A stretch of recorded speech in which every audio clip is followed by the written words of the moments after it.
देवीं सरस्वतीं व्यासं ततो जयामुदीरये नष्टप्रायेषु भद्रेषु नित्यं भागवत सेवया भगवते उत्तम श्लोके भक्तिर्भवति नैष्टिके कृष्णाय वासुदेवाय देवकी नन्दनाय च नन्दगोपकुमाराय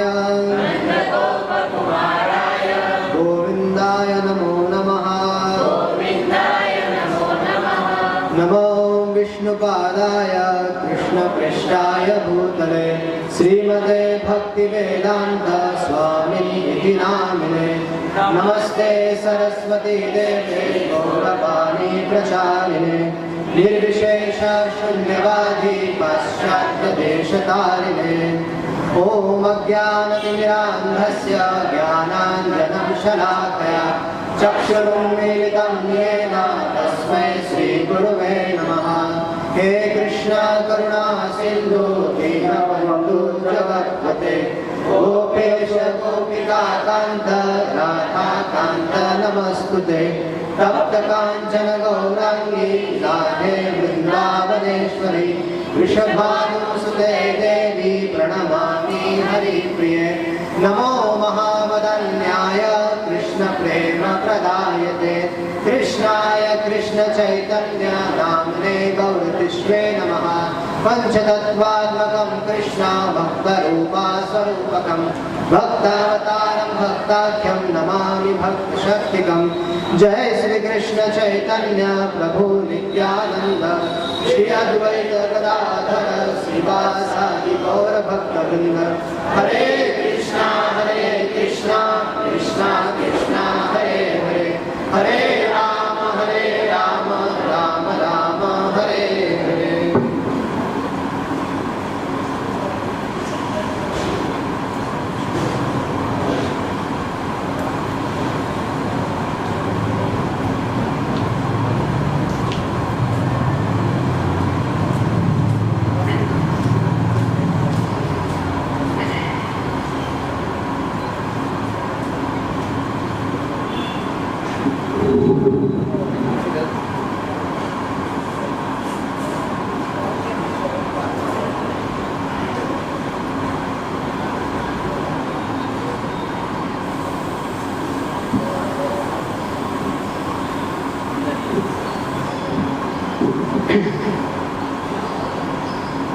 कल गर्गाचार्य जी ने बिना लेटर के भगवान को दीक्षा दे दी।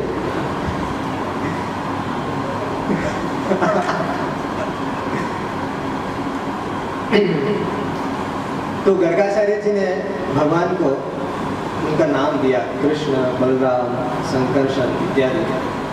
तो हमें ये भगवान के बारे में जानना चाहिए कि जिस तरह से भगवान यशोदा, नंद यशोदा को या वसुदेव देवकी को अपने माता पिता बनाकर प्रकट होते हैं, या जिस तरह से श्रीमद् भागवत वेदव्यास जी को अपने माता पिता बनाकर संसार में प्रकट होते हैं, वैसे ही भगवान का नाम भी भक्तों के मुख से प्रकट होता है।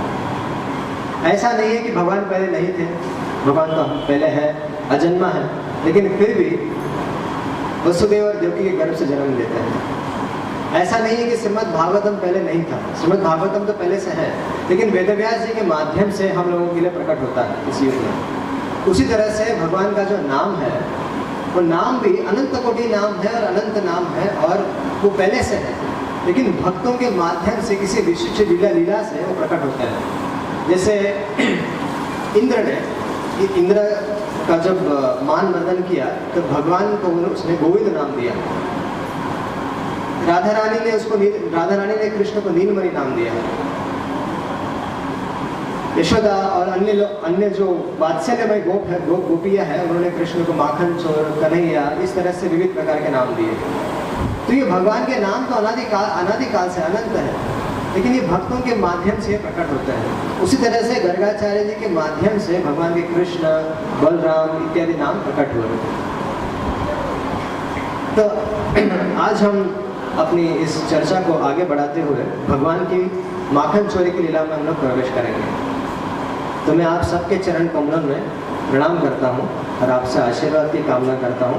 मुझे आप बल प्रदान कीजिए ताकि मैं गुरु और कृष्ण के लिए ये कथा कह सकूँ।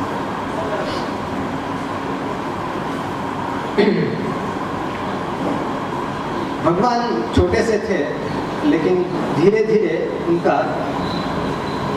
चलना, घुटनों और हाथों के बल उनका चलना प्रारंभ हुआ और हल्के हल्के चलने लग गए। और जैसे ही चलने लग गए तो भगवान तो घर के अंदर तो रहते नहीं थे, घर से बाहर निकल कर कीचड़ के अंदर लौटने लगते थे।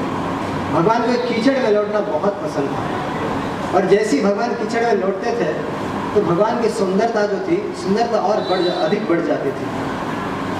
और चलते चलते भगवान ऐसी तरह से अपने घर से निकलकर अन्य घरों में, जैसे पैरों के अपने छोटे छोटे पैरों और हाथों के बल पर सब घरों में घुसने लग गए। तो इसी तरह से जब चलते थे तो भगवान के पैरों में और कमर में माँ ने घुंघरू बांध के रखे थे। दोनों, कृष्ण और बलराम दोनों के पैरों और कमर में घुंघरू बांध के रखे थे। तो जैसे ही वे लोग चलते थे उनको आवाज़ आती थी घुंघरू की, तो भगवान आश्चर्यचकित होकर देखते थे, अरे ये आवाज़ कहाँ से आ रही है। तो बहुत खोज विचार करने पर उनको समझ में आता था कि आवाज़ कहाँ से आ रही है, लेकिन वो आवाज़ आए इसलिए भगवान और चलते थे ताकि उनको और आवाज़ सुनने मिले, क्योंकि वो जो आवाज़ आती थी उससे कन्हैया बहुत प्रसन्न हो जाते थे, खुश हो जाते थे। तो आवाज़ आने के लिए भगवान खूब चलते थे। इस तरह से ये गोकुल में भगवान इस घुंघरू लीला का आनंद लेते थे। कभी कभी ऐसा होता था कि कोई अनजान व्यक्ति दिख जाए, छोटे बच्चे होते हैं तो छोटे बच्चे कभी भी हम लोग भी देखते हैं कि किसी के पास चले जाते हैं, लेकिन जैसे उनको पता चलता है कि ये हमारा व्यक्ति नहीं है, हम इसको नहीं जानते हैं, तो तुरंत दौड़कर आ जाएंगे अपने माता पिता के पास। तो भगवान भी कुछ ऐसे ही, रास्ते में कोई गोप चल रहा हो तो उसको नंद बाबा समझकर या कोई माता जा रही हो तो उसको यशोदा समझकर उसको पकड़ लेते थे। और जब थोड़े दूरी पर चलने पर पता चल जाता अरे ये तो कोई और है, तो तुरंत डर जाते, डर के तुरंत दौड़ के मतलब घुटनों के बल ही दौड़ कर अपने माता पिता के पास आ जाते थे। तो ये देखकर ये सारे दृश्य, ये सारी जो लीलाएं हैं, ये माता यशोदा और रोहिणी ये सब देखती थी और देख के खूब लोट कर हंसती थी। और जैसे ही कृष्ण उनके पास आ जाते थे तो उनको दूध पिलाती थी। इस तरह से माताओं को बहुत अद्भुत आनंद मिलता था। वैसे ही माताओं को अपने बच्चों को दूध पिलाने में, उनकी लालन पालन करने में, जब घर पे छोटे बच्चे होते हैं 2, 3, 4 साल के, तब उनकी लीलाओं को देखने के लिए बड़ा आनंद आता है। तो उनकी बोली सुनने में या उनकी अजीब हरकतें सुनने में, तो जिनके घर पे बच्चे हैं उन लोग इस लीला को बहुत अच्छी तरह समझ सकते हैं, कृष्ण की लीला को, क्योंकि उन्होंने बच्चों को देखा, उनके लालन पालन की, उनकी तोतली बोली सुनी है, उनकी अजीब हरकतें देखी हैं। तो यहाँ पर भी 2 कृष्ण बलराम बैठे हुए हैं गौर निताई है। तो इस तरह से माताएं बहुत आनंद लेती थी। कभी कभी ऐसा होता था कि वे हरिणों के पीछे चले जाते थे, कभी किसी गायों के पीछे, और जो सिंह वाले जो प्राणी होते हैं उनके पीछे भगवान कृष्ण और बलराम चले जाते थे। और कभी कभी आग को छेड़ने लगते थे। माँ मना करती कि वो आग उसमें नहीं जाना चाहिए, लेकिन कृष्ण फिर भी जाते थे और देखते थे कि वो कैसी आग, क्या सच में जलाएगी, ये जलना क्या होता है। तो इस तरह से कृष्ण बलराम ये सब टेस्ट करते थे। और गायों के पास जाना, और कभी कभी ऐसा होता था कि कुछ छोटे छोटे बछड़े होते थे, तो छोटे बछड़ों के पूंछ पकड़ लेते थे, और जब छोटे बच्चों की पूंछ पकड़ लेते तो छोटे बछड़े जो होते उछल कूद करता है, तो वो छोटे बछड़े उछल कूदने लगते थे और कृष्ण और बलराम और जोर से उसको पकड़ते थे। तो इस तरह से बछड़े जो थे कृष्ण को और बलराम को पूरे गोकुल में घसीटते घसीटते घसीटते घसीटते पूरे गोकुल में घुमाते थे और फिर छोड़ देते थे। और इस तरह से कृष्ण और बलराम बछड़ों के पीछे पीछे पीछे पीछे इस तरह से रोज दौड़ा करते थे।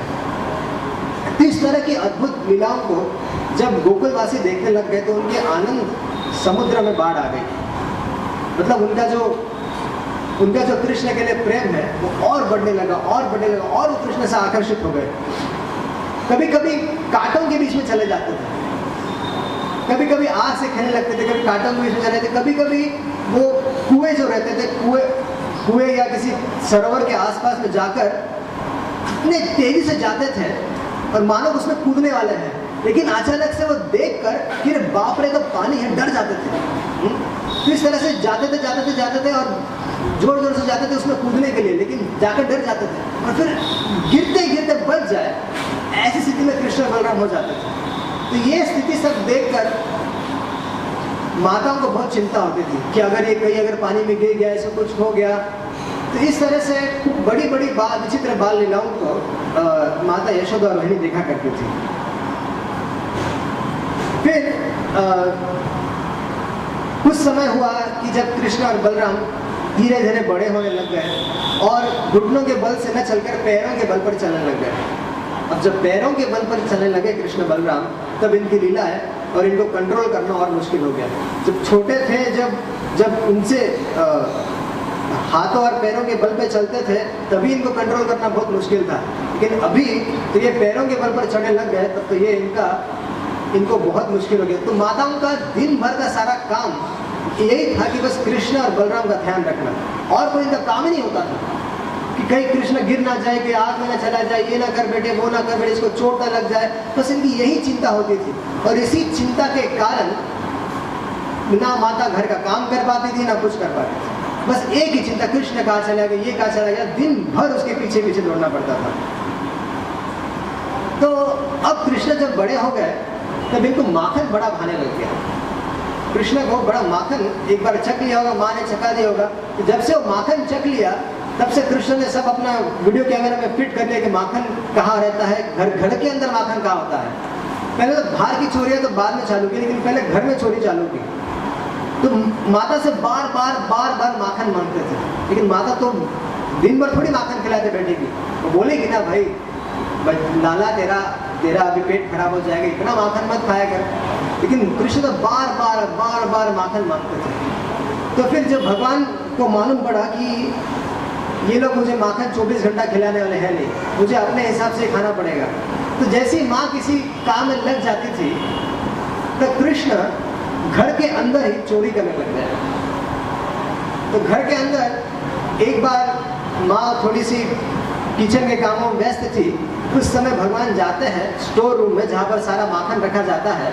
वहाँ पर कृष्ण जाते हैं और वहाँ पर माखन खाने लगते हैं। तो माखन खाते खाते वहाँ पर एक स्फटिक मणि का एक खंभा होता है। तो कृष्ण जैसा आईना होता है, वैसे स्फटिक मणि में भगवान अपने आप को देखते हैं और बोलते हैं, अरे तू कौन है।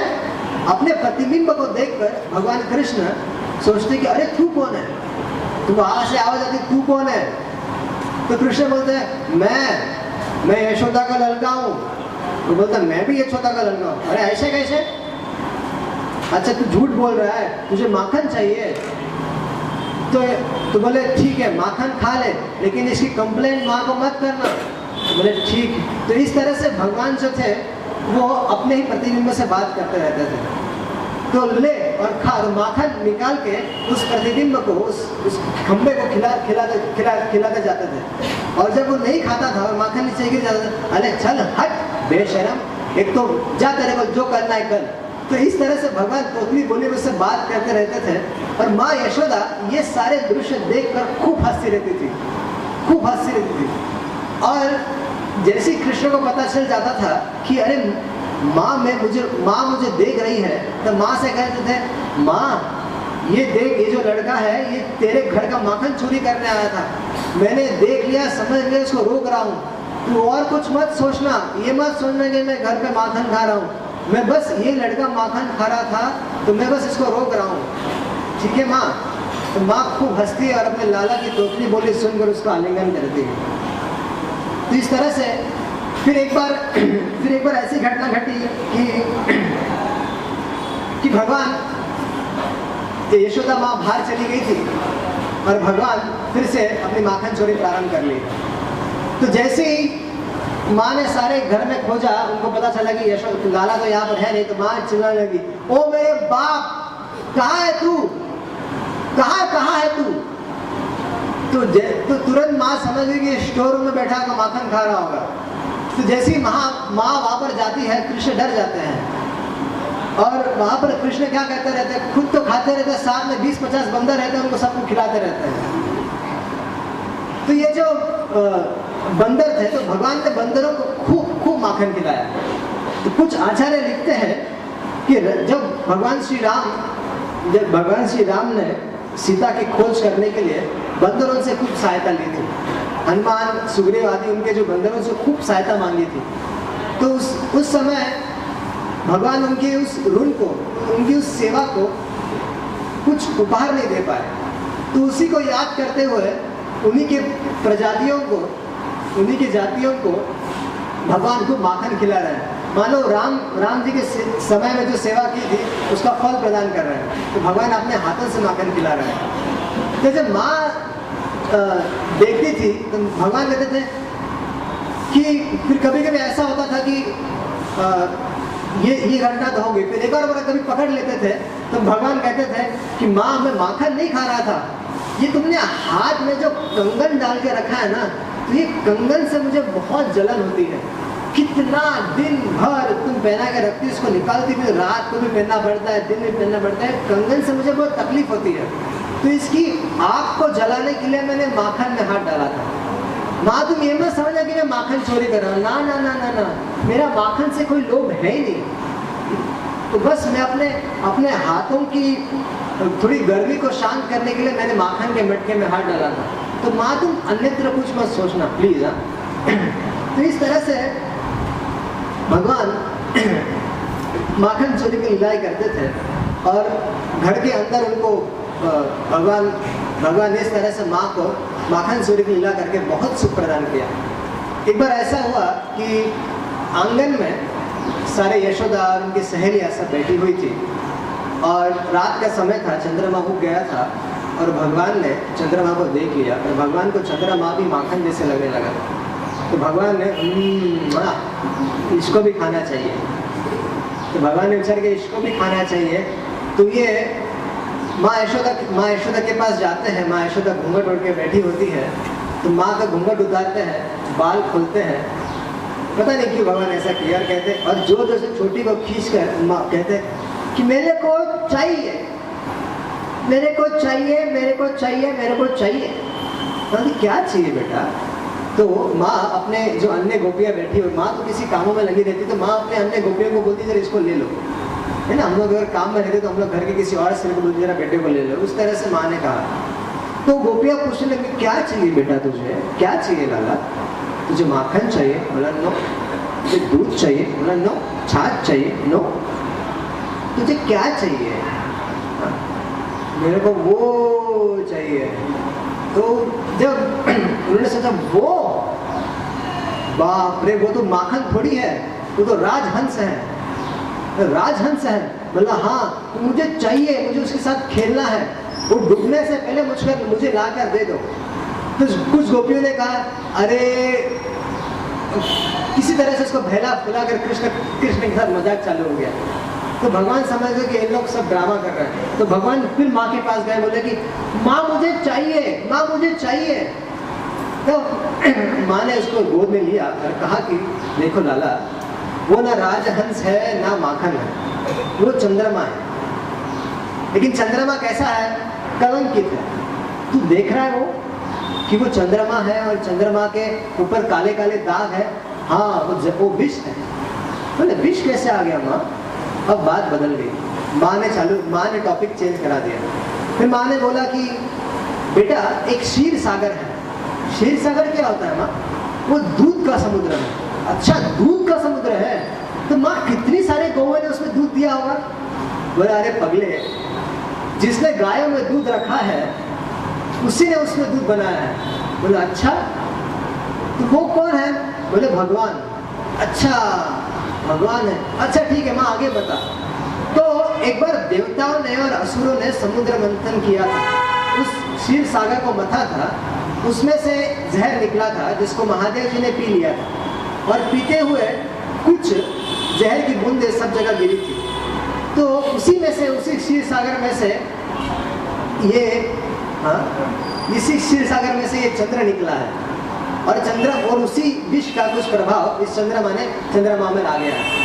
इसलिए बेटा ये माखन जैसा है, लेकिन तेरे लायक नहीं है, इसमें विष पड़ा है, इसलिए बेटा इसको भूल जा। तो इस तरह से माँ के बहलाने फुसलाने से बेटा कथा सुनते सुनते बेटा सो गया।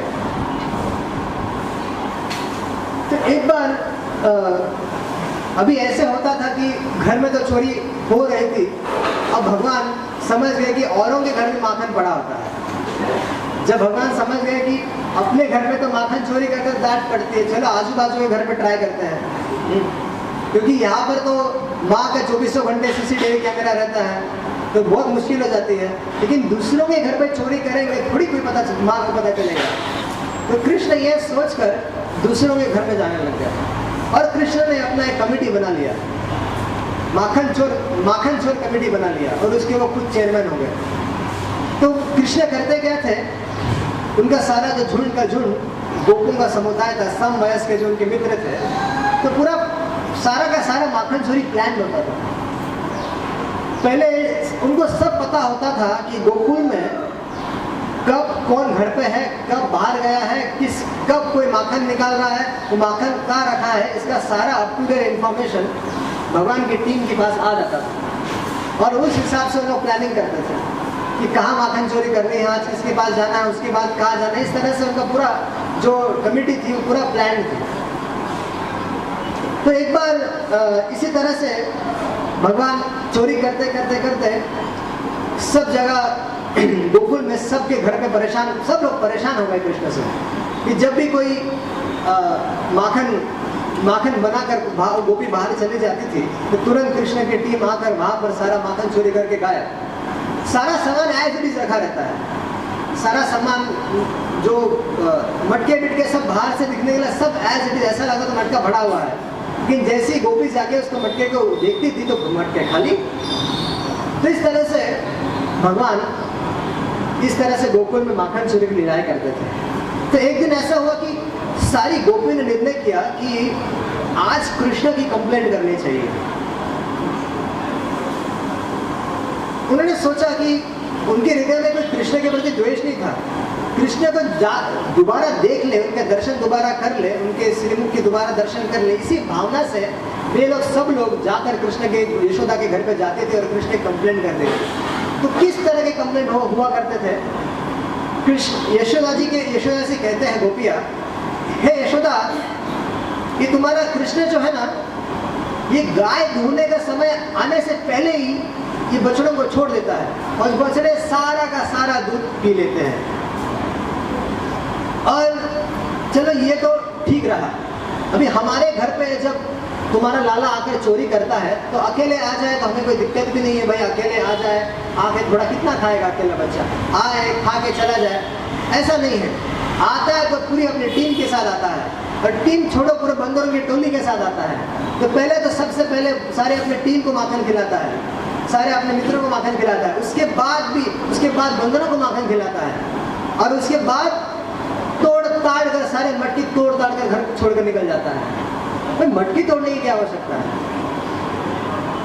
फिर कुछ कभी ऐसा होता है कि घर पे माखन इंफॉर्मेशन गलत हो जाती है, या फिर गोपी माखन को कहीं अन्यत्र छुपा देती है और उसको कुछ मिलता नहीं है तो खूब गाली देता है, खूब गाली दे देकर, और हमारे बच्चों को खूब पीट देता है। अगर उसको कुछ नहीं मिला इतना चिढ़ जाता है कि बच्चों को चिमटी ले लेता है, कान के नीचे थप्पड़ मार देता है, पता नहीं उत्पात करके सब घर का सामान तोड़ ताड़ के भगवान बाहर। तो इस तरह से कृष्ण तो अगर इस तुम्हारे लाला का गुस्सा आता तो बहुत खतरनाक गुस्सा है इसका। तो माँ यशोदा कहती है कि तुम माखन को नीचे क्यों रखती हो, ऊपर छकड़े में रखा करो। तो बोलती है अरे इससे क्या इसको फर्क पड़ने वाला है, ये उखल के ऊपर चढ़कर निकाल लेता है। अच्छा थोड़ा और ऊपर रखा करो ना। अरे ये 10-15 गोपों के ऊपर चढ़ कर 4 5 के ऊपर 4 के ऊपर 3 के ऊपर 2 और ऊपर तुम्हारा घना ही है। ऐसा करते करते ये दही अंडी करते करते सारा का सारा माखन खा लेता है। और कभी अगर उसको ऐसा करने का अवसर नहीं मिले तो ऐसा छेद करता है मटके में, ऐसा छेद करता है मटके में कि बस एक थोड़ा सा छेद हो जाता है, उसमें से माखन, उसमें से दही माखन जो भी है निकलता है सीधा उसके मुंह में। तो इस तरह से भगवान अजीब, तुम्हारा जो लाला है बड़ा अजीब है, इस तरह से लीला करता है। और कभी इसको मान लो मक्खन नहीं मिला तो मलमूत्र कर देगा। इसकी सारी की सारी जो टीम है एक साथ हमारे घर पे आके मलमूत्र कर देगी। इसलिए इनके लिए कुछ रखना ही पड़ता, अगर नहीं रखते तो इस सारे के सारे लोग मलमूत्र करके चले जाते हैं। तो इनके अजीब अजीब हरकतों से हम परेशान होंगे। यशोदा इसको संभालो, आज तो माखन चोरी कर रहा है, पता नहीं कर कितने लड़कियों को चुराएगा, पता नहीं क्या क्या करेगा, इसकी शादी करने में दिक्कत हो जाएगी। तो इसको संभालो, इसको सुधारो, ये तुम्हारा लाला है, इसको संस्कार दो। तो संस्कार नहीं दोगी तो कैसे होगा। यशोदा ये सारी कंप्लेंट जो सुन लेती थी, लेकिन यशोदा जान रही थी कि ये सारी, यशोदा कहती थी कि ठीक है तुम्हारे घर पे जितना माखन के मटके टूटे हैं, जितना माखन खर्च हुआ है, तुम मुझसे ले जाओ, डबल ले जाओ। अगर 10 मटके टूटे तो 20 ले जाओ, अगर 100 किलो माखन खराब हुआ तो 200 किलो ले जाओ, हमारे घर में माखन की कमी थोड़ी है। लेकिन यशोदा नंद रानी कहते थे नहीं, नंद रानी से हम लोग कहते थे नहीं नहीं हमें ये सब नहीं चाहिए। तो यशोदा समझ जाती थी ये बस कृष्ण को देखने के लिए आई है और कोई इन लोगों का उद्देश्य नहीं है। तो इस तरह से भगवान कृष्ण विविध प्रकार की माखन चोरी की लीलाएं करते थे। एक बार ऐसे हुआ कि बलराम और उनके बलराम के साथ और उनके गोप सखाओं के साथ भगवान खेल रहे थे और खेलते खेलते भगवान ने मिट्टी को अपने मुख में डाल लिया। मिट्टी भक्षण लीला उसने अपने मुख में डाल लिया। तो जैसी मिट्टी भगवान ने मुख में डाली, सारे गोपों ने जाके बलराम जी को बता दिया कि लाला मिट्टी खा रहा है, माखन छोड़कर मिट्टी की चोरी कर रहा है, मिट्टी खा रहा है। तो बलराम जी एकदम उद्विग्न हो गए। बलराम जी सुधारने लगे, अरे गधे तू ये से मिट्टी क्यों खा रहा है, माखन से तेरा पेट भर गया क्या। छोटे छोटे बच्चे दोनों सब लोग डांट रहे थे। बलराम जी थोड़े बड़े थे इसलिए उनको थोड़ा बड़े होने का थोड़ा आवेश था, तो हमेशा कृष्ण को डांटते रहते थे। इसलिए कई बार कृष्ण चाहते थे कि यार अकेले ही घुमा, कभी अपने टोली को लेकर अकेले ही घूमते थे, क्योंकि बलराम जी बहुत परेशान करते थे। एक साथ थोड़े से बड़े थे तो उनको आवेश था कि हमेशा डांटने हैं कृष्ण को। तो इस तरह से उन्होंने फिर माँ को कंप्लेंट किया कि माँ तेरे लाला ने मिट्टी खाई है। बोला अच्छा मिट्टी खाई है। तो माँ आती है जोर से उसका हाथ पकड़ती है और हाथ पकड़े कृष्ण बोलती है अब तूने मिट्टी खाना चालू कर दिया। बोले नहीं माँ मैं कहाँ मिट्टी खाऊंगा। फिर तेरा दाऊ झूठ बोल रहा है। बिल्कुल झूठ बोल रहा है। तो सारे गोप सभा झूठ बोल रहे हैं। हाँ बिल्कुल झूठ बोल रहा है। बोले नहीं अगर तो भगवान बोलते हैं अगर तुझे वास्तव में अगर मुझे शंका है तो मेरा मुख खोलता हो देख। तो जैसे ही भगवान ने अपना मुख खोला उसमें दूसरी बार माता को सारा ब्रह्मांड सब कुछ दिखने लगा। पहली बार उसने देखा यशोदा ने, तो पहली बार कल की लीला में हमने बताया था कि कल भी एक बार उसने ये दूध पिलाते स्तन से अपना दूध पिलाते भगवान के मुख में सारा आकाश, सारा ब्रह्मांड, ज्योतिर्मंडल सब कुछ देख लिया। तो माँ ने ये सोच कर कि ये सब कचरा मेरे बेटे के मुख में क्या आ रहा है, ये सब मेरे बेटे के मुख में क्या, ये सोचकर माँ ने उसको अपने आंखें बंद कर ली और कुछ आंखें खोली तो बाद में वो नॉर्मल था। फिर अभी जब देखा तब उसने देखा कि आकाश, दिशाएं, पहाड़, समुद्र, पृथ्वी, वायु, अग्नि, चंद्रमा, तारे, अहंकार, देवता, सारे देवता, शिव, ब्रह्मा सबको देखा और उसमें ब्रजमंडल को भी देखा। ब्रजमंडल में अपने आप को भी देखा और कृष्ण को भी देखा। तो ये सब देखकर माँ यशोदा चकरा गई और फिर माँ यशोदा सोचने लग गई कि हो ना हो ये कृष्ण जो है ये भगवान है। अब जब माँ यशोदा ने ये सोच लिया कि ये भगवान है तो भगवान डर गए। अरे बाप रे, अगर ये भी मुझे भगवान मानने लग गई तो मेरी सारे बाल लीला खत्म। तो फिर भगवान की वात्सल्य कृपा में शक्ति ने, योग माया ने यशोदा को ढक दिया और यशोदा सब कुछ भूल गई। और यशोदा एकदम फिर से अपने इस तरह से योग माया की कृपा से यशोदा सब कुछ भूल गई। फिर से लाला को उठा लिया और उसके जो मुख में से मिट्टी निकाल कर ला और उसको फिर से डांटने लगे। तो फिर कृष्ण प्रसन्न हो गए। तो वास्तव में भगवान ये सब करने के लिए भगवान आए हैं यहाँ। भगवान चाहते थे, क्या चाहते थे कि इस तरह से उनको कोई डांटे। भगवान को वेदों की स्तुति में या ब्रह्मा आदि देवताओं की स्तुति करते हैं, उससे कई ज्यादा भगवान को गोपियों की गाली पसंद है, माँ यशोदा की डांट पसंद है। अगर कोई पूछ सकता है कि कई समाज में ऐसा लोग टीका करते हैं कि ये माखन चोर है।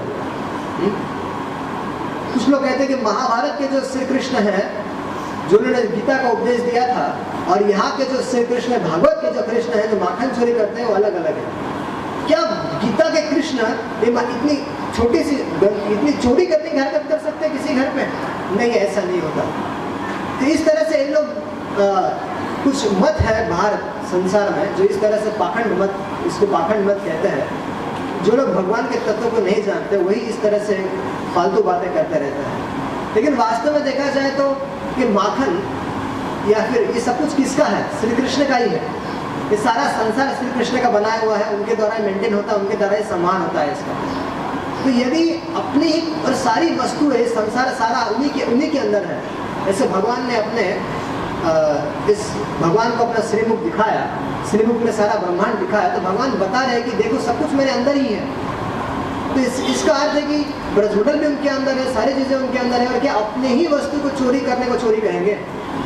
चोरी तो हम लोग कर रहे हैं, भगवान की वस्तुओं को लेते हैं और भगवान को बिना भोग लगाए खा लेते हैं, तो इसको चोरी बोलते हैं।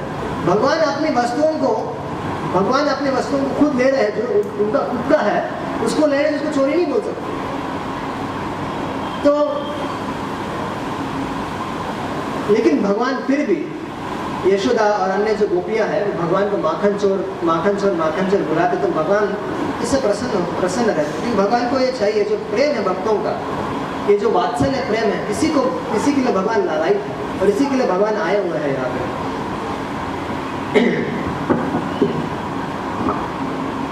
तब सुखदेव गोस्वामी से महाराज परीक्षित पूछते हैं कि इतना बड़ा सौभाग्य कैसे मिला नंद यशोदा को, कि जो जन्म तो दिया, परीक्षित महाराज समझते कि जन्म तो दिया वसुदेव देवकी ने, लेकिन ये जो बाल लीलाओं का जो आनंद है ये कैसे मिला इसको, नंद यशोदा को? ऐसा कौन सा बड़ा कार्य कर दिया इन लोगों ने, कौन सा बड़ा पुण्य कर दिया जिसके कारण से नंद यशोदा को ये भगवान श्री कृष्ण के बाल लीलाओं का दर्शन हो रहा है? तब सुखदेव गोस्वामी कहते हैं कि महाराज परीक्षित, ये जो नंद और यशोदा है ये पूर्व के वसु थे, द्रोण और धरा। और द्रोण और धरा ने ब्रह्मा जी से तपस्या की, ब्रह्मा जी की तपस्या की और उनसे ये वर मांगा कि श्री कृष्ण से हमारा अनन्य प्रेम हो। और उसी के चलते जब धरा और द्रोण जब पृथ्वी में आए तब वे नंद बाबा यशोदा बने और भगवान श्री कृष्ण उनके पुत्र बने।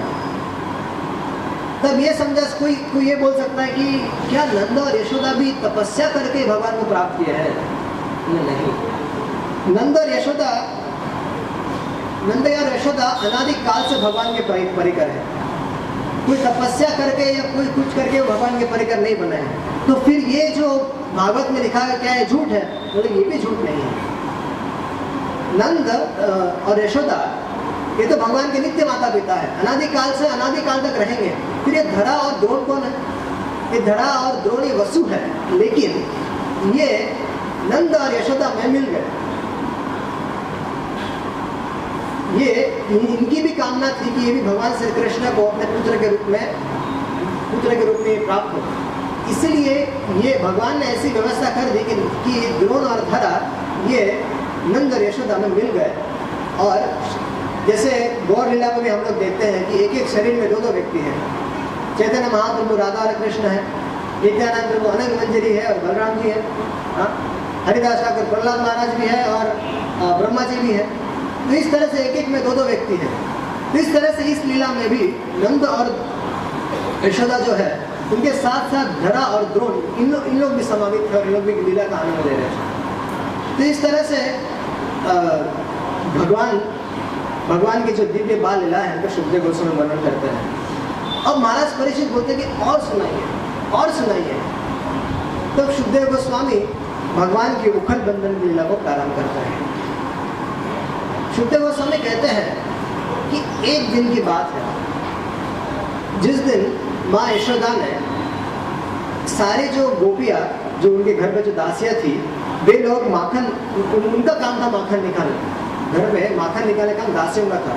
तो वो उस दिन यशोदा ने कृष्ण को यशोदा ने विचार किया कि कृष्ण क्यों माखन बाहर खाता है। खूब विचार किया क्या कारण हो सकता है कृष्ण बाहर माखन खाता है। अरे हमारे घर पे के माखन की कमी है, 9 लाख तो हमारे पास गाय है और उससे इतना दूध निकलता है, इतना माखन बनता है कि इसका तो कोई गिनती नहीं है, लेकिन फिर भी कृष्ण माखन क्यों खाता है बाहर का।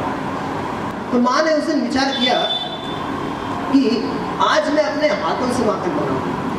तो माँ ने उस दिन सारे दासियों को अन्य कामों में लगा दिया। उस समय इंद्र यज्ञ का भी तैयारी चल रही थी। भगवान ने अपने इंद्र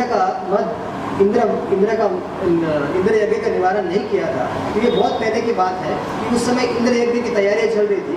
तो माँ ने उन लोगों को इंद्र यज्ञ में लगा दिया और माँ इंद्र यज्ञ की सेवा में लगा दिया और माँ खुद अपने लाला के लिए माखन मथने लगी।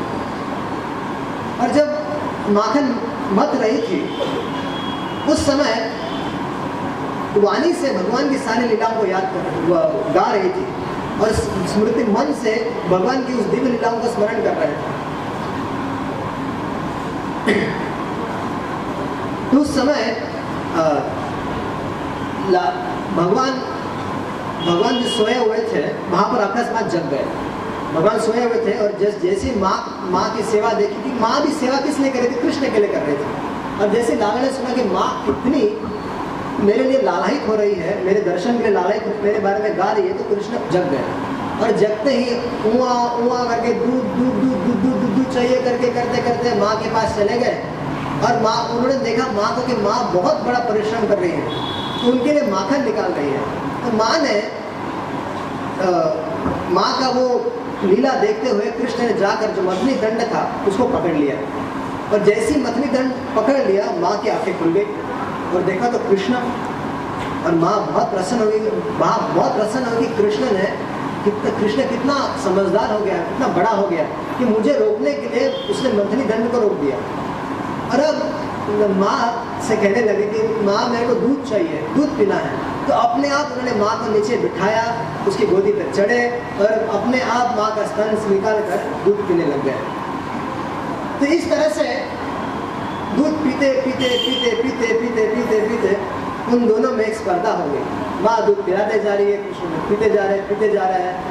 तो वहाँ पर किचन में माँ ने एक स्पेशल पद्मगंधा गाय का दूध निकाल के रखा था। अब ये माँ सोच रही थी कि हो सकता है कभी कभी मेरा दूध उसको ना अच्छा लगे, लेकिन ब्रज में कुछ ऐसी विशिष्ट गायें थी पद्मगंधा गाय, उनसे निकाला हुआ जो दूध था वो स्वादिष्ट होता था। और वो जो गाय थी वो एक विशिष्ट प्रकार की घास खाती थी, इसलिए उनका जो दूध था वो बहुत स्वादिष्ट था। तो कृष्ण के लिए माँ ने वो दूध किचन में गैस पर रख दी। देखिए भगवान के लीला में ये सारी वस्तुएं चिन्मय होती है। घास चिन्मय है, पेड़ या जो भी दूध दही ये सब चिन्मय वस्तु है।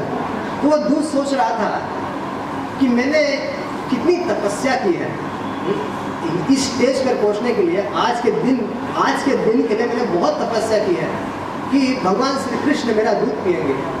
लेकिन देखो भगवान श्री कृष्ण तो अपनी माँ का दूध ही पी रहे हैं। अब मेरा जीवन तो व्यर्थ हो गया। अब मैं अब मेरा क्या होगा, अब भगवान श्री कृष्ण के सामने आत्महत्या कर लेता हूँ। तो उस दूध में उफान आ गया और कृष्ण के सामने ही वो दूध बहने लगा। और जैसी माँ को उफान की आवाज़ आ गई तो माँ ने कृष्ण को रख दिया और तुरंत जाकर उस दूध को निकाल लिया। तो कुछ आचार्य लोग कहते हैं कि देखिए भक्त कितने दयालु होते हैं, भगवान को नीचे रखकर दया दृष्टि दिखा के दिन बंधुओं की सेवा करते हैं। तो इस तरह से कुछ आचार्य ने ये भाव व्यक्त किया है। तो जब जैसे भगवान ने ये देखा कि माँ ने मुझे पटक दिया है तो भगवान को इतना गुस्सा आया। भगवान ने कहा यही सब करने के लिए मैं यहाँ पर आया हूँ, तुम लोग गोलोक वृंदावन छोड़ के ये सब करने आया हूँ, मैं तुम्हारा दूध पीने आया हूँ और तुम मुझे पटक कर वो छोटा सा, इतने सारे तुम्हारे पास 9 लाख गाय है और थोड़ा सा दूध तुम्हारा जल जाएगा, तुम्हारे बाप का क्या जाने वाला है। हाँ? तो ये मुझे पटक कर इतना सुप्रीम पर्सनैलिटी ऑफ गॉड है श्री कृष्ण ऊपर से यहाँ पर नीचे आया हो तुम लोग की सेवा को स्वीकार करने के लिए, और तुम लोग को साले मेरी कोई कीमत ही नहीं है, अभी तुम सबको मजा चखाता हूँ। तो भगवान ने एक छोटा सा पत्थर उठाया और मटके के नीचे दे मारा। जैसी मटके पर दे मारा सारा मटका फूट गया, सारा दही सारा जो माखन था सब फैल गया। और भगवान जब वो सारा कांड हो गया, सारा माखन फैल गया, तब भगवान सोचने लगे बाप रे ये क्या कर दिया मैंने, ये तो पंगा हो गया। अब तो माखन चोरी करता था, बाहर मटके फोड़े ठीक है कुछ नहीं, घर के अंदर मटका फोड़ा वो भी लाइव टेलीकास्ट, अभी माँ सीधा आएगी सब देख लेगी। तो कृष्ण डर गए और सोचे कि चलो कोई भाग चलते हैं। तो कृष्ण थप थप थप थप थप थप थप थप करते करते करते करते दूसरे कमरे में जाकर बैठ गए। दूसरे कमरे में गए और वहाँ पर बासी माखन खाने लगे। और वहाँ पे बंदर तो ऐसे ही पड़े रहे, तो बंदर भी आकर को खिलाने लगे। टेंशन के मारे भगवान खिला रहे और सब जगह देख रहे सब देख रहे। और भगवान ये भूल गए कि भगवान जब चल रहे थे उनके पैरों के निशान, तो जो माखन लगा हुआ था उसके पैरों के निशान सारे कमरे में हो गए थे। तो जब यशोदा आई तो यशोदा जी ने जब देखा कि अरे इतना बदमाश हो गया, वास्तव में जो गोपियाँ कहती है, उल्हाना देती है, कंप्लेंट्स आती है, ये सब सत्य है। मुझे लगता था ये लोग सब ऐसी मजाक कर रही होगी, लेकिन आज अपने आंखों से देख लिया है कि ये सब कांड ये करता ही है, इसको तो दंड देना ही चाहिए। अब माँ ने एक छड़ी उठा ली और छड़ी उठा कर कृष्ण के पीछे दौड़ पड़ी और देखा और जैसे ही कृष्ण को पता चला कि माँ आ गई है, कृष्ण एकदम डर गए। अरे माँ के पास वो छड़ी थी जिसके सामने सुदर्शन चक्र फेल था। अरे सुदर्शन चक्र सारे अस्त्रों को फेल कर देता है। तो पांडवों के सामने जब कुंती महारानी भगवान की स्तुति कर रही थी, उस समय अश्वत्थामा ने 6 ब्रह्मास्त्र छोड़े थे, 5 पांडवों के ऊपर और 1 महाराज परीक्षित के ऊपर, और 6 के 6 ब्रह्मास्त्र को भगवान ने फेल कर दिया अपने सुदर्शन चक्र से। आज वही सुदर्शन चक्रधारी के सामने उनके सुदर्शन चक्र में कुछ नहीं, सब सुदर्शन चक्र में फेल था। भगवान की छड़ी के सामने क्या सुदर्शन चक्र करेगा, वो भी डर गए थे। तो जब भगवान ने देखा कि मेरे बचने का कोई उपाय है नहीं, मेरा कोई स्कोप है नहीं, मेरी अब बात लग गई है, अब तो छड़ी लेंगे, अब मुझे पीटने वाले। झापड़ तो भगवान खूब खाए हैं, खूब, ऐसा नहीं कि भगवान झापड़, लेकिन आज तो छड़ी से मार लगने वाले, तो छड़ी वाली मार से भगवान बहुत डर गए और दौड़ने लगे। तो माँ यशोदा भी उनके पीछे दौड़ पड़ी। पहले तो घर के अंदर घूम रहे थे, घर के अंदर घूमते भगवान ने सोचा कि यहाँ पर तो कुछ होने वाला, माँ को बाहर ले जाना पड़ेगा। तो घर के बाहर निकल गए, आंगन में घूमने लग गए। आंगन में फिर माँ यशोदा का शरीर तो बहुत भारी था, उनका शरीर का वजन था, कोई बूढ़ी भी थी, तो वो थकने लग गए। लेकिन लाला दौड़ रहे, थोड़े रुझुन करते हुए लाला एकदम अपने छोटे छोटे पैरों से लाला दौड़ रहे पूरे गोकुल में, किसी के घर जाते थे, किसी के बाहर आ जाते, उसे घूम रहे, फिर माता यशोदा भी दौड़ रही है। तो इस तरह से जब लाला ने देखा कि माता यशोदा थक रही है, अब कुछ आचार्य लोग ऐसा कहते हैं कि जब माता यशोदा जो दही मथ रही थी, उस समय उनके आभूषण सारा साथ दे रहे थे, आभूषण बज रहे थे, और भगवान के लिए दही मथा जा रहा है ये देखकर सारे आभूषण खुश हो गए थे और उनकी सहायता कर रहे थे। लेकिन इस समय जब भगवान को पकड़ने के लिए माँ यशोदा दौड़ रही थी, उस समय जो उनके गले, उनके बाल में जो फूल लगे हुए थे, सारे फूल के फूल नीचे गिरने चालू हो गए और जो आभूषण थे ये भी हटने चालू हो गए। तो ये सोच रहे थे कि बाप रे, तभी तो सेवा करे, तभी हमने साथ दिया, लेकिन अभी तुम भगवान को पकड़ने जा रही हो तो हम लोग इसमें साथ नहीं देंगे। इसलिए भगवान की माँ के जो गले, जो बालों में जो फूल थे वो गिरने लगे, मालती के फूल, और सारे आभूषण बजने, सब लोगों ने अपने माँ का साथ छोड़ दिया। लेकिन फिर भी माँ ने सोचा कि इसको बांधना ही पड़ेगा, अगर आज इसको नहीं बांधेंगे तो आगे जाके पता नहीं क्या क्या कांड करेगा, इसकी शादी करने में दिक्कत आ जाएगी। भाई जब सारे ब्रज में ये प्रचार हो जाएगा कि इतने चोर चोरी करता है, तो इससे शादी कौन करेगा। तो इसलिए माँ उसके पीछे दौड़ रही थी और आखिरकार भगवान को ही दया आ गई। अरे वो लोग बंध जाते हैं, क्या दिक्कत है, अपनी माँ के हाथ से तो बनना है, बन जाते हैं। तो भगवान ने थोड़ा ब्रेक ले लिया, रुक गए। तो जैसे ही भगवान रुक गए, माँ ने तुरंत उसको पकड़ा और एकदम छड़ी दिखा के लगभग मारना ही चाहते थे कि भगवान झड़े रोने लग गए। माँ अब नहीं करूँगा, तेरी कसम माँ, दाऊ की कसम, सबकी कसम खा रहे थे भगवान, अब नहीं करूँगा कुछ, अब चोरी नहीं करूँगा, प्रॉमिस, तेरी कसम माँ, अब चोरी नहीं करूँगा, नंद बाबा की कसम, लाला दाऊ की कसम, अब मैं कुछ नहीं करूँगा, माँ मुझे मत मार, माँ मुझे मत मार। तो इस तरह से भगवान वास्तव में डर गए थे। कि कुंती महारानी ने अपनी स्तुति में कहती है कि जो भगवान श्री कृष्ण, जो भगवान आप मेरे सामने हैं, वो मैं पहले देख चुकी हूँ कि आप वही थे जो जब यशोदा रानी आपको बांधने के लिए जा रही थी तो आप कितने डरे हुए थे, आप वही श्री कृष्ण है। मुझे बहुत आपकी लीला है, बहुत विचित्र है। इतने भगवान डरे हुए थे कि साधारण बालक जैसे डरे हुए थे। और माँ ने पहले तो सोचा कि छड़ी को नीचे डाल दी, कि छड़ी से लाला इतना डर गए थे। लेकिन माँ ने विचार किया अगर मैं इसको भी छोड़ दूंगी तो पता नहीं जंगल में चला जाएगा, पता नहीं क्या करेगा, और जाएगा तो उसके इसको खाने को मिलेगा नहीं मिलेगा, इसलिए इसको बांध कर रख देना चाहिए। तो एक उखल से माँ ने उसको बांधना चालू कर दिया, और बांधना चालू कर दिया तो भगवान की जितनी सारी शक्तियाँ थी उन्होंने इस कार्य में सपोर्ट नहीं किया। भाई अब तक तो ठीक था, मारना बिना झापड़ मार लेते तो किस तरह सहन कर लेते, लेकिन बांधने की बात कहाँ से आ गई। एक बार हनुमान जी जब रामचरितमानस के एक्सपर्ट सामने बैठे हुए हैं, लेकिन थोड़ा सा उसमें से हम याद करना चाहें, मुझे कुछ स्मरण आ रहा है कि जब हनुमान जी लंका गए थे तब सीता जी को मिल लिए, और मिलने के बाद सीता जी से कहे कि मैं कुछ खाना चाहता हूँ। सीता ने कहा खा लीजिए। तो हनुमान जी ने सब पेड़ उठा के पटकना चालू कर, सारे जो अशोक वाटिका थे उसको नष्ट कर दिया। और हनुमान जी ऐसे थे कि उनको कोई बंदी बना नहीं सकता था। हनुमान जी को कौन बंदी बनाना चाहेगा। तो सारे असुरों ने, जो रावण की जो सेना थी, उन्होंने हनुमान जी को पकड़ने का खूब प्रयास किया, लेकिन हनुमान जी किसी के हाथ में आने वाले थोड़ी थे। फिर हनुमान जी ने विचार किया कि अगर रावण के दर्शन करने हैं तो बनना तो पड़ेगा। तो जो हनुमान जी को कोई बांध नहीं सकता था, वो हनुमान जी ने बंधन स्वीकार कर लिया, ताकि इस ग्रह से रावण जी के दर्शन हो जाए। तो हनुमान जी को बांध कर रावण के सामने लेकर आ गया। तो रावण तो सोचते बंदर कहाँ से आ गया, ये वानर, तो बोला तो कौन है, बोला मैं राम दूत हूँ। तो राम की बंदर दूत है। तो रावण खूब हंसने लगा, खूब चिल्ला हंसने लगा। तो कुछ आचार्य लिखते हैं कि हनुमान जी ने रावण से कहा कि हे रावण, मेरे प्रभु की आज्ञा नहीं है, नहीं तो इसी समय तेरी ये सारी लंका को अपने एक हाथ में उठाकर प्रभु श्री राम के चरणों में डाल दी। तो ये तू इतना अहंकार में क्यों है। अभी भी तुझे कहता हूँ कि सीता मैया को छोड़ दे, राम की शरण ग्रहण कर। इस तरह से तो भगवान, जब हनुमान जी को कोई बंधन नहीं है, तो हनुमान जी को बांध नहीं सकता, भगवान के भक्त है, तो भगवान को बंधन होने वाला है। तो सारी शक्तियों ने फिर इस कार्य को सपोर्ट नहीं किया, सरकार गिरा दी, बोले हम इस कार्य को सपोर्ट नहीं करेंगे।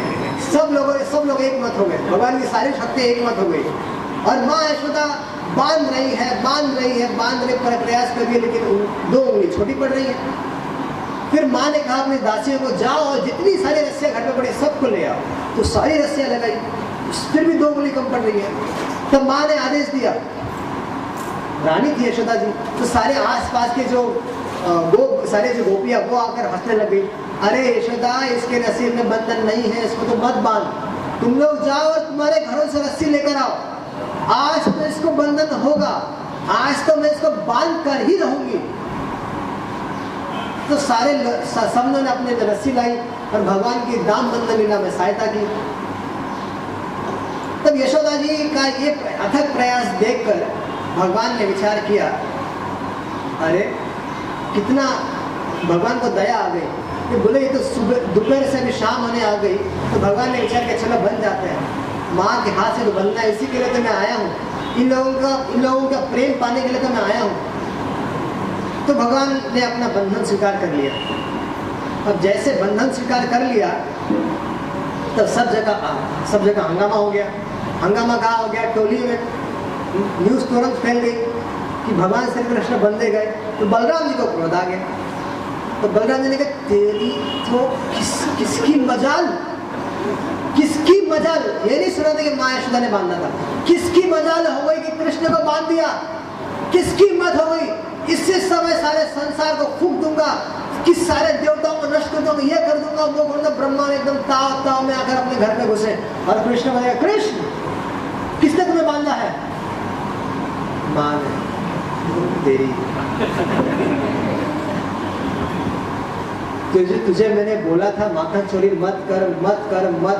अब बन गया ना, सारी इज्जत अपने ग्वाल वालों में अपनी इज्जत अभी वाट लग गई। अब कौन हमें इज्जत देगा? तू तो बन गया है। तो फिर कृष्ण ने बोला, बलराम ट्राई करो ना, किसी तरह से यार छूट जाए, लोग आए, सारे टीवी चैनल वाले आने से पहले किस तरह से मैं खुल जाए। तो सारे अगर मेरे मित्र अगर देख लेंगे तो बहुत मजाक उड़ाएंगे, अरे ये तो बंधा हुआ था, इसको तो माँ ने बांध दिया था, तो मेरी सारी खिल्ली उड़ाएंगे। बलराम जरा ट्राई करो ना, अगर माँ को बनाओ ना। तो बलराम बोला ठीक है। तो बलराम उससे आवेश में अंदर गए, माँ तुम जानती हो तुमने कितना बड़ा अपराध किया है? मैं क्या किया है? जानती हो कृष्ण कौन है? बोला कौन है? अरे यही नरसिंहदेव है, यही राम बना था और यही वामन बना था। बोला अच्छा, अच्छा तू कौन है? मैं ही लक्ष्मण हूँ, मैं ही आनंद शेष हूँ। बोला अच्छा, सारे अवतारों को मेरा ही घर मिला है और उसके घर नहीं मिला? बस मेरे ही घर में आना है सबको। तो माँ ने छड़ी उठाई और बोला, बलराम दाऊ भाग गया से, तो कृष्ण के साथ उसी उखल में तेरे को बांध दूंगी। बोला बाप रे। तो बलराम जी भाग दौड़ पड़े, बोले कृष्ण तेरा झंझट तू झेल, मेरे को नहीं पड़ना इसमें, मैं तो जा रहा हूँ, मुझे बांध देंगे, मेरी नाक कट जाएगी। तो बलराम जी इस तरह चले गए। उसके बाद तो इसी बंधन में पड़े हुए भगवान श्री कृष्ण की सभी लोग पूजा करते हैं। नमामेश्वरम सच्चिदानंद रूपम लसत कुंडलम गोकुले ब्रजमानम यशोदाभियो रुखनादव मादम परामृष्ट मृत्यंत जोदुक्त गोप्य। इस तरह से भगवान की इसी दामोदर लीला का हम लोग कार्तिक में बंदे भगवान की पूजा करते हैं।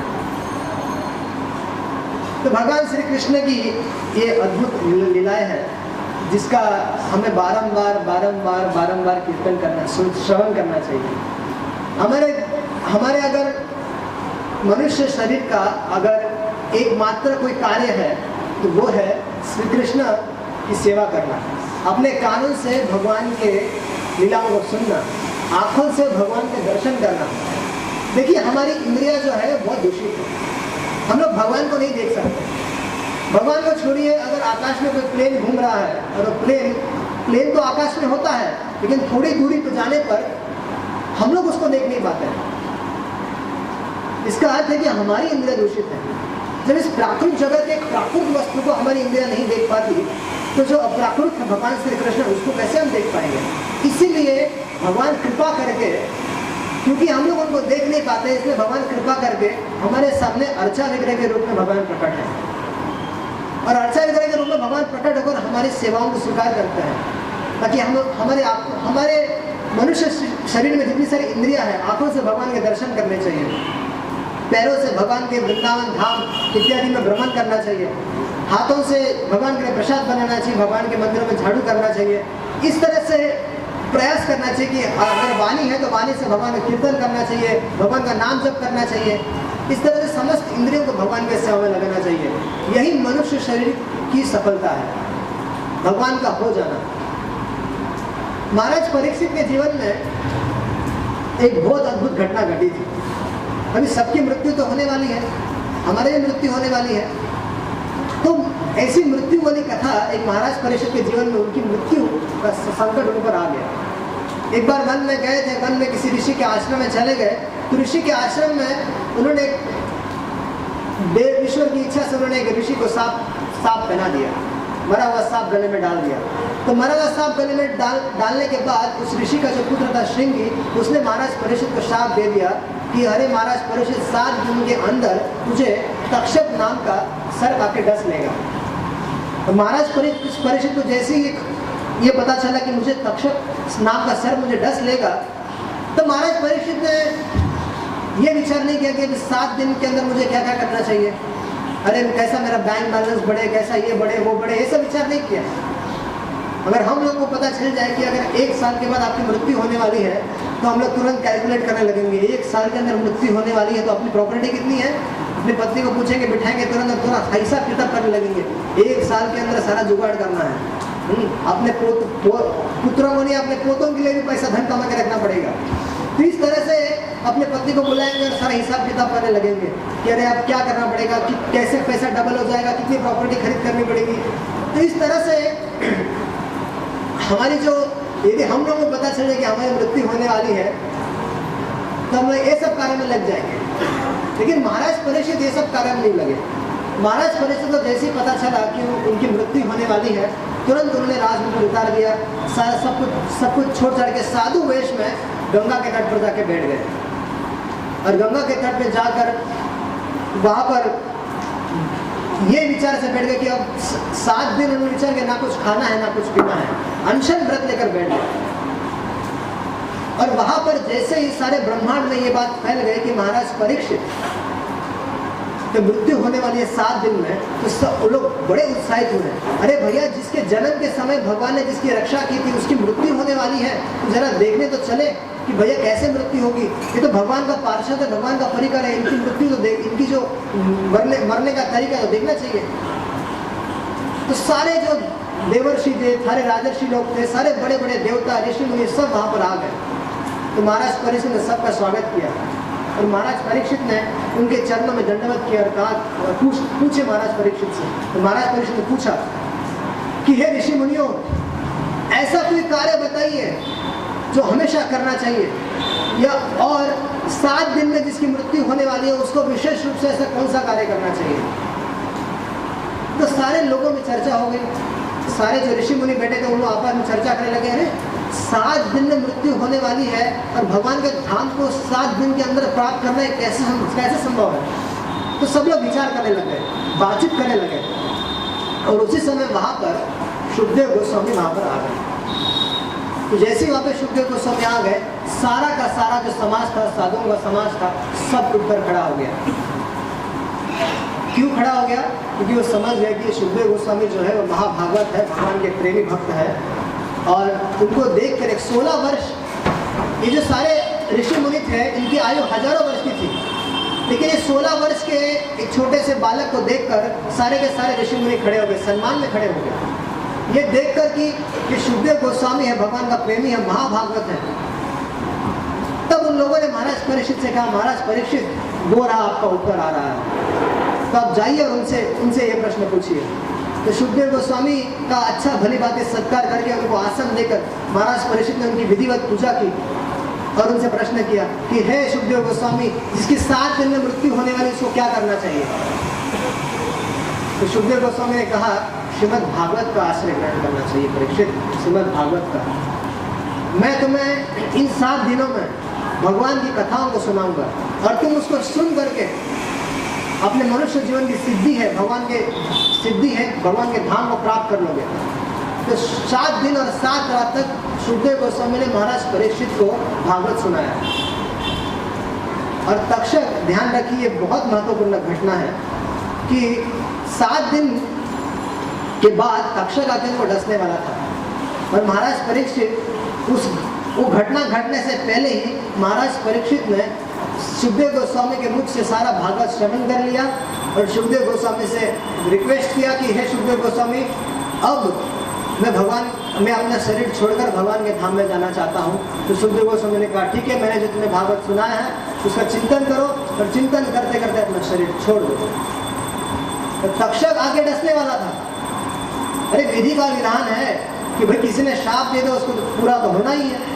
तक्षक आके महाराज परीक्षित को डसने वाला था, उनको मारने वाला था, लेकिन उसके पहले भागवत जीत गया। श्रीमद् भागवत की कथा जीत गई। भगवान के गुण रूप लीला आदि कीर्ति और यश को जो परीक्षित महाराज ने सुना था उसको महाराज परीक्षित ने उसका स्मरण करने लगे, आँख बंद करी और समाधिस्थ हो गए और उसी समाधि में भगवान का चिंतन करते करते महाराज परीक्षित ने अपना शरीर छोड़ दिया और सारे ऋषि मुनियों के सामने ये घटना घट गई। वो तक्षक का साप फेल कर दिया। तो ये बात हम समझ में आनी चाहिए कि भगवान के भक्तों, भगवान की भक्ति ये सारे चीज़ों को काट के फेंक देगी। यदि हम लोग भगवान की भक्ति करेंगे तो ये सब साप बीप ये सब जो ग्रह आदि का जो हम लोग मनुष्यों में डर रहता है कि बहुत तरह की अंगूठी पहनते हैं भक्त लोग भी। अरे ये ग्रह कुछ कर लेगा, वो ग्रह कुछ कर लेगा, इसके लिए मोती पहनो, इसके लिए ये पहनो, पुष्कराज पहनो, ये पहनो। अरे भगवान पर डिपेंड रहना चाहिए। ये ग्रह आदि क्या उखाड़ लेंगे आप लोगों का? अगर हम लोग भगवान श्री कृष्ण का नाम जप कर रहे हैं, भगवान की भक्ति कर रहे हैं, तो ये ग्रह क्या उखाड़ लेंगे? ग्रह में इतनी क्षमता है कि भगवान के भक्तों को टच करें? नहीं। विश्वास रखना चाहिए, भगवान की भक्ति पर विश्वास रखना चाहिए और सारे अंगूठे से उठा के फेंक देना चाहिए। ये सारे बाधक है हमारी भक्ति में।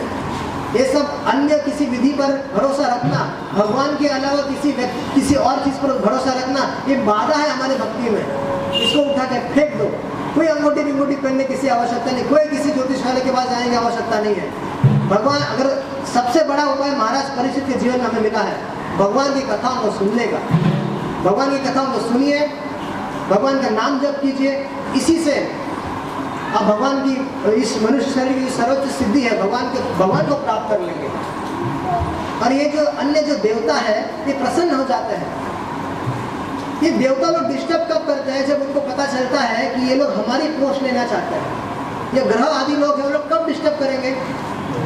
जब कोई व्यक्ति भगवान का आश्रय ग्रहण नहीं करता है, उन लोगों को ये ग्रह आदि लोग वो सताते हैं। लेकिन जो लोग भगवान की भक्ति करते हैं उनकी तो देवता लोग पूजा करते हैं। खटवांग महाराज के जीवन का उदाहरण है। खटवांग महाराज देवताओं की सहायता करने के लिए ऊपर के लोक में गए थे और देवताओं की सहायता करने के बाद, असुरों का दमन करने के बाद, खटवांग महाराज ने देवताओं को पूछा कि मेरे पास टाइम कितना बचा है। देवता लोग बोल रहे थे कि महाराज आप मांगिए, आपको क्या चाहिए। तो खटवांग महाराज ने कहा मुझे बताइए मेरे पास टाइम कितना है। उन्होंने कहा आपके पास 2 घड़ी है मात्र।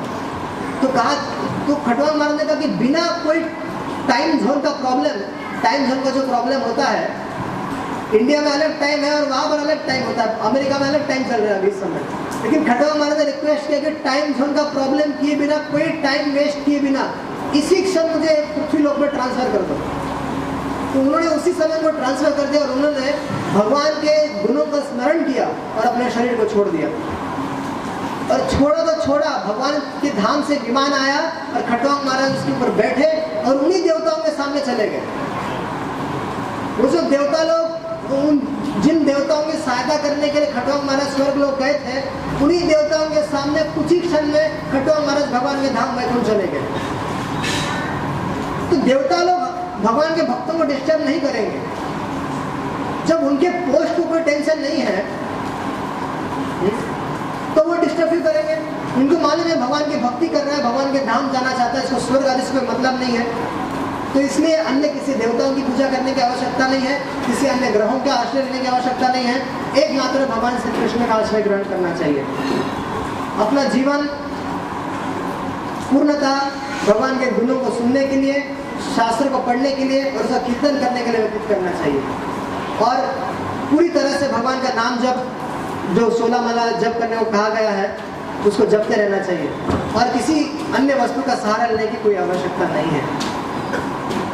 हरे कृष्णा कृष्णा कृष्णा हरे हरे, हरे राम राम राम हरे हरे। तो बहुत बहुत धन्यवाद। आप लोगों का वास्तव में बहुत बड़ा सौभाग्य है कि इतने प्रेम करने वाले और एक आप लोगों में एक आत्मीयता का माहौल है, सारे एक परिवार जैसे आप लोग रहते हैं, ये बहुत अच्छा है। तो हमने इसी तरह से आप लोग रही है। वास्तव में यही निष्कपट भाव से एक दूसरे के साथ रहना, एक दूसरे की सहायता करना, यही प्रभुपाद जी चाहते थे। इसी के लिए प्रभुपाद जी ने ईश्वर नाम की संस्था बनाई और प्रभुपाद जी की हार्दिक इच्छा थी, प्रभुपाद जी की यही हार्दिक इच्छा थी कि हम सारे लोग मिलजुल कर एक परिवार जैसा सब लोग रहें। वास्तव में यही वास्तव में परिवार है। जो अन्य जो स्वजन है, वो लोग कृष्ण की भक्ति में सहायता नहीं करते, उनको क्या स्वजन कहेंगे? ये हमारा वास्तव परिवार है। और विश्वास है, भगवान के नाम पर विश्वास रखिए और किसी का खंडन करने की कोई आवश्यकता नहीं है। यहाँ पे बहुत सारे लोग हैं जो अलग अलग पंथ में फंसे रहेंगे, अलग अलग कार्य करते रहेंगे। किसी की निंदा मत कीजिए, एक कार्य कीजिए, बस भगवान की कीर्ति और यश को गाइए। बस वो कार्य कर लेने से, भगवान की कीर्ति और यश को गाने से उनमें इतनी शक्ति है कि सारे बद्ध जीव उससे आकर्षित हो जाएंगे। जो सुखदेव गोस्वामी जैसे ब्रह्म आनंद में डूबे हुए व्यक्ति भगवान कृष्ण के लीला से आकर्षित हो सकते हैं, तो ये लोग तो माया के सुख से आकर्षित हो रहे हैं। तो बस इतना करना है, आप लोगों को भागवत अच्छे से पढ़ना है, अपने जीवन में उतारना है और कीर्तन करना है उसका। उससे आप लोग यदि भगवान की कीर्ति और यश को गाएंगे, सारे माताओं को भी रिक्वेस्ट है, माता लोग भी प्रवचन करें, सब जगह प्रचार करें, माताओं को भी प्रचार करना चाहिए, भागवत करना चाहिए। ये सबको अधिकार दिया गया, प्रभुपाद जी ने सबको अधिकार दिया, सबको प्रवचन करने का अधिकार है। माता लोग भी अपने जो माताओं का समूह है उसमें कथा कर सकती है, तो ऐसी सुविधा कर देनी चाहिए। लेकिन माताओं भी शास्त्र पढ़ने में रुचि लें। जब तक क्लास करने के लिए नहीं बोलेंगे तो पढ़ेंगे नहीं उन्हें। तो इस तरह से कीर्ति और यश को गाइए और सारा भावनगर डूब जाएगा, सारा सब लोग कृष्ण भावना भावित हो जाएंगे। तो बहुत बहुत धन्यवाद। जय श्री प्रभुपाद, जय श्री राधे।